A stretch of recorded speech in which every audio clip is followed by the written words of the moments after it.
আমার এখান থেকে মূলত আমি তো জানেন যে একদিন থেকে শুরু করে রানিং ডিম পাড়া পর্যন্ত কিন্তু হাঁস এবং হাঁসের বাচ্চা পাওয়া যায়। যেমন ধরেন একদিন বয়সের বাচ্চা পাওয়া যায়, ব্রোডিং কমপ্লিট 15 দিনেরটা পাওয়া যায়, 10 দিনেরটা পাওয়া যায়, 1 মাসেরটা পাওয়া যায়, 2 মাস, 3 মাস, 4 মাস, 5 মাস রানিং ডিম সহকারে কিন্তু আমি কামারিদের মাধ্যমে দিয়ে থাকি আর কি। এই যে এটা আজকে ফুটে বের হয়েছে, যে আপনি পাঠাবেন আজকে বাংলাদেশের বিভিন্ন জায়গায়, সেক্ষেত্রে হাঁসের বাচ্চাটা মরে যাওয়ার সম্ভাবনা আছে কিনা? না, আসলে ওইটা যে কথাটা আপনি বলছেন, আমরা তো সমগ্র বাংলাদেশে ডেলিভারি দিয়ে থাকি। তে অনেক সময় দেখা যায় আমরা বিভিন্ন প্রান্তে কিন্তু বাচ্চাগুলোকে পাঠিয়ে থাকি। মরার এখানে কোনো আশঙ্কা নাই। কেন, 72 ঘন্টা বাচ্চাটা যদি কোনো খাবার না খায়, 72 ঘন্টা পর্যন্ত এই বাচ্চার কোনো ধরনের সমস্যা হবে না। 72 ঘন্টা।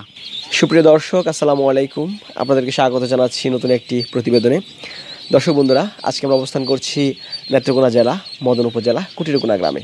আমরা এই মুহূর্তে আছি বিসমিল্লাহ হাঁসের খামারের হ্যাচারিতে। আপনারা কিন্তু অনেকে জানেন এই নেত্রকোনার মদন এবং কুটিরকোনা গ্রাম এটা কিন্তু হাঁসের বাচ্চা উৎপাদনের জন্য বিখ্যাত। তারা তুষ এবং হারিকেন পদ্ধতিতে হাঁসের বাচ্চা উৎপাদন করে থাকে। আমার হাতে দেখতে পাচ্ছেন কত সুন্দর একটি হাঁসের বাচ্চা। এখানে কিন্তু অসংখ্য হাঁসের বাচ্চা আছে। এগুলো সব কিন্তু তুষ এবং হারিকেন পদ্ধতিতে ফোটানো হয়েছে। আজকের এই পর্বে আমরা আপনাদেরকে দেখানোর চেষ্টা করব আপনারা কীভাবে একদিন বয়সের হাঁসের বাচ্চা সংগ্রহ করতে পারেন বিসমিল্লাহ হাঁসের খামার থেকে। আশা করছি বিভিন্ন জাতের হাঁসের বাচ্চার দরদাম জানতে পুরো আয়োজন জুড়ে পাশে থাকবেন। আসসালামু আলাইকুম আলী ভাই। ওয়ালাইকুম সালাম ভাইজান, কেমন আছেন? জি আছি আলহামদুলিল্লাহ ভালো। আপনি কেমন আছেন? আলহামদুলিল্লাহ, আমি অনেক ভালো আছি। আমরা বসে আছি আপনার যে বাচ্চা শেড রয়েছে সেই বাচ্চা শেডের মাঝেই। জি, এখানে যে বাচ্চাগুলো দেখতেছেন এটা হচ্ছে আমরা বাচ্চাটা হ্যাচারি থেকে বের হওয়ার পরে আমাদের এটা বাচ্চাটা যে স্থানে রাখি সেটা হচ্ছে বাচ্চার গড় আর কি। আচ্ছা, আমার ডানে বামে সামনে পিছনে পুরা গড়ি তো বাচ্চাই ভর্তি। জি, এটা আমাদের হ্যাচারি থেকে আজকে প্রায় আপনার 15 থেকে 18,000 বাচ্চা বের হয়েছে। 15 থেকে 18,000 বাচ্চা বের হয়েছে। এই বাচ্চাগুলো এখন বর্তমানে আমাদের বাচ্চার ঘরে নিয়ে আসছি, আর এখান থেকে সমগ্র বাংলাদেশে ডেলিভারি দিব আর কি। আচ্ছা, এই যে এত বাচ্চা একসাথে আছে, এগুলো মারা যাবে না গরমে? না, এটা আসলে প্রথম অবস্থায় আপনারা জানেন যে একটি বাচ্চা যখন গর্ভধারণ করার পরে যখন বাচ্চাটা উৎপাদন হয় এবং বাচ্চা ডেলিভারি হয়, তখন কিন্তু সে নিজেই পেতে চেষ্টা করে। তো সেক্ষেত্রে আমরা যদি একই প্রতি কূপে যদি 5,000 করেও বাচ্চা রাখি তাহলে কোনো ধরনের সমস্যা ফার্স্ট টাইম হবে না। আচ্ছা, আজকে কত হাজার বাচ্চা বের হয়েছে? এখানে প্রায় বললামই ইতিপূর্বে আপনাকে 15 থেকে 18,000 বাচ্চার মতো। 18,000। আচ্ছা, কোন কোন জাতের বাচ্চা আজকে রয়েছে আপনার এখানে? আমার এখানে আজকে বর্তমানে এখানে যে বাচ্চাটা দেখতে পাচ্ছেন, এখানে রয়েছে অরিজিনাল খাকি ক্যাম্বেল এবং A grade, Indian runner, black hold, Beijing আর রয়েছে জিন্ডিং। এই 5টা জাত এখন বর্তমানে আমার কাছে আছে। 5 জাতের হাঁস রয়েছে? 5 জাতের হাঁস রয়েছে। আচ্ছা ভাই, আপনারা তো প্রতি মাসেই বাচ্চা উৎপাদন করে থাকেন। হ্যাঁ, আপনারা তো জানেন যে বিসমিল্লাহ হাঁসের খামার অ্যান্ড হ্যাচারি থেকে কিন্তু প্রতি মাসে বললে ভুল হবে, আমরা সারা বছরই বাচ্চা উৎপাদন করে থাকি। সারা বছরই বাচ্চা উৎপাদন করে থাকি। আচ্ছা, আপনাদের এই নেত্রকোনা যে জেলাটা আছে তারা ব্যতিক্রম পদ্ধতিতে বাচ্চাটা ফোটায়, তুষ এবং হারিকেন পদ্ধতি। আসলে এটা বিষয়টা নিয়ে যেটা প্রশ্নটা করেছেন, এটা একটি খুবই গুরুত্বপূর্ণ বিষয়। সেটা হচ্ছে তুষ এবং হারিকেন পদ্ধতিতে যে বাচ্চাটা উৎপাদন করা হয়, সেই বাচ্চাটা যদি আমরা যে ইনকুবেটারের তুলনায় কিন্তু এই বাচ্চাটা সুস্থ সবল হয়। এবং ইনকুবেটার একটা কথাই আছে যে আপনারা জানেন যে সিজার করতে গেলে যে একটা মার যে গর্ভধারণ থেকে যে বাচ্চাটা জন্ম হয় সেটা কিন্তু নর্মাল থাকে এবং একটা রিস্কের মধ্যে থাকে, কিন্তু আর যদি নর্মালি ডেলিভারি হয় তাহলে কিন্তু সেটা সুস্থ এবং সবল থাকে। তো সেক্ষেত্রে ইনকুবেটারের থেকে কিন্তু আপনি যদি তুষ এবং হারিকেনের বাচ্চাটা দিয়ে খামার করেন তাহলে আপনি অনেক লাভবান হবেন। কারণ হচ্ছে ইনকুবেটারের বাচ্চাটা যদি আপনি নেন তাহলে এই বাচ্চার কোনো ধরনের সমস্যা হবে না, নাভি সবগুলো ডোকা থাকবে এবং নাভিরও কোনো কাঁচা থাকবে না। সেক্ষেত্রে ইনকুবেটারের বাচ্চাটা সবচেয়ে ওইটার তুলনামূলক থেকে আপনার তুষ এবং হারিকেনেরটা সবচেয়ে ভালো। আলী ভাই, যে বিষয়টা বলছিলেন যে নাভি কাঁচা থাকে, একটু দেখাবেন আমাদেরকে, নাভিটা কাঁচা বুঝবো কিভাবে? হ্যাঁ, অবশ্যই আমি আপনাকে দেখাবো, আপনি দেখেন, আমি দেখাচ্ছি আপনাকে। এই যে এখানে কিন্তু আমি ইন টোটালে দেখা যায় 4 থেকে 5টি বাচ্চা নিয়েছি। তো 4 থেকে 5টি বাচ্চার ব্যবধানটা হচ্ছে এই যে বাচ্চাটা দেখতে পাচ্ছেন, এটা কিন্তু নাভিটা ঢুকে গেছে, মানে এটা নাভিটা কোনো বের হওয়া নাই।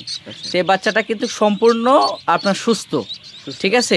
আর নাভি কাঁচা যেটাকে বলা হয়, এই যে এই বাচ্চাটাও কিন্তু আপনার নাভি একদম শুকনানো এবং এটা কোনো সমস্যা নাই।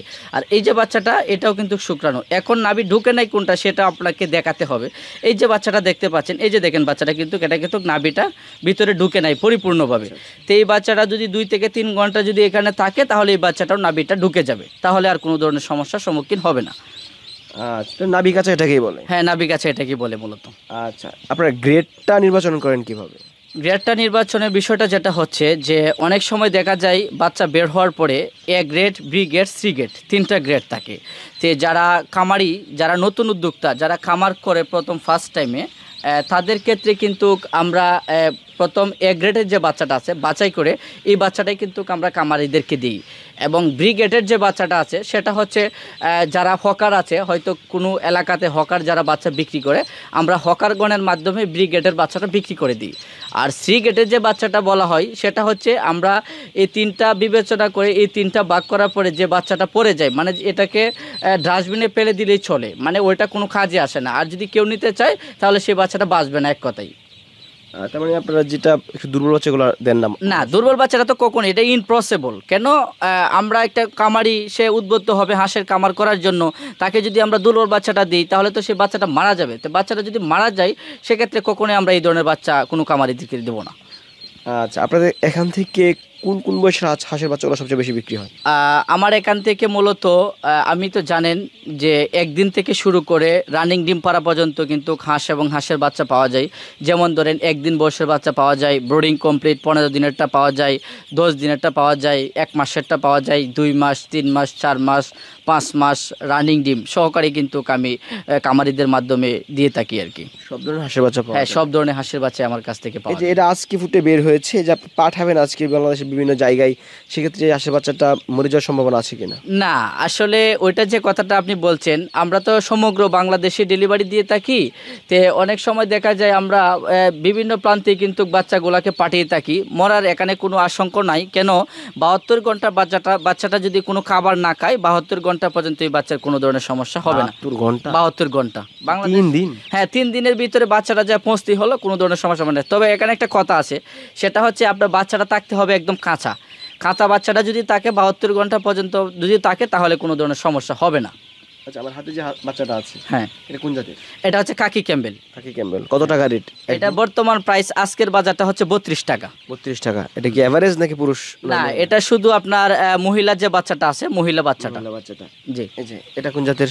এটা হচ্ছে ইন্ডিয়ান রানার। Indian runner? হ্যাঁ, ইন্ডিয়ান রানার। আচ্ছা, বুঝার উপায় কি এটা ইন্ডিয়ান রানার? অনেকে তো বেজিং বলে বিক্রি করে দেয়। এখানে আমি আপনাকে দেখাই, এখানে এই যে 2টা বাচ্চা নিয়েছি, হ্যাঁ ধরেন আমি আরেকটা বাচ্চা নিলাম, 3টা বাচ্চা নিয়েছি, 3টা বাচ্চাটা কিন্তু সেম, ঠিক আছে। কিন্তু এখানে আমাদের বুঝতে হবে, যদি আপনার বেজিং বাচ্চাটা হয় তাহলে ট্যাংগুলা মোটা থাকবে, ওয়েটটা ভালো থাকবে, প্রায় 60 গ্রামের উপরে বাচ্চাটা ওয়েটটা থাকতে হবে, তাহলে আমরা বুঝতে পারবো যে এটা হচ্ছে বেজিং হাঁসের বাচ্চা। আচ্ছা, এই পাশে আরো কিছু বাচ্চা আমরা দেখতে পাচ্ছি, এগুলো কি হাঁসের বাচ্চা? এটা হচ্ছে আপনার জিন্ডিং, ওইটা হচ্ছে মূলত জিন্ডিং হাঁসের বাচ্চা।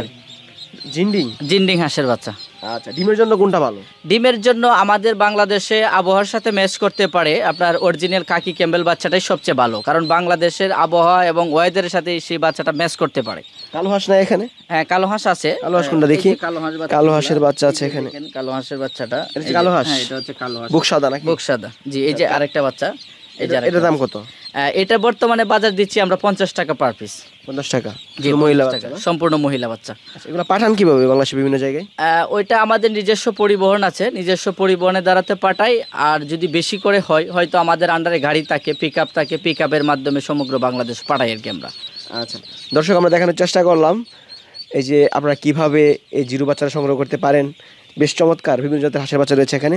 আলিশান ভাই, যদি কেউ বাচ্চা সংগ্রহ করে অবশ্যই আপনি ভালো মানের বাচ্চাটা দিবেন। জি, অবশ্যই, ইনশাল্লাহ, কারণ যেহেতু নতুন উদ্যোক্তা যারা শুরু করবে এবং খামারিদেরকে অবশ্যই ভালো জাতের বাচ্চা দিতে হবে। ভালো থাকবেন, আসসালামু আলাইকুম। ওয়ালাইকুম সালাম।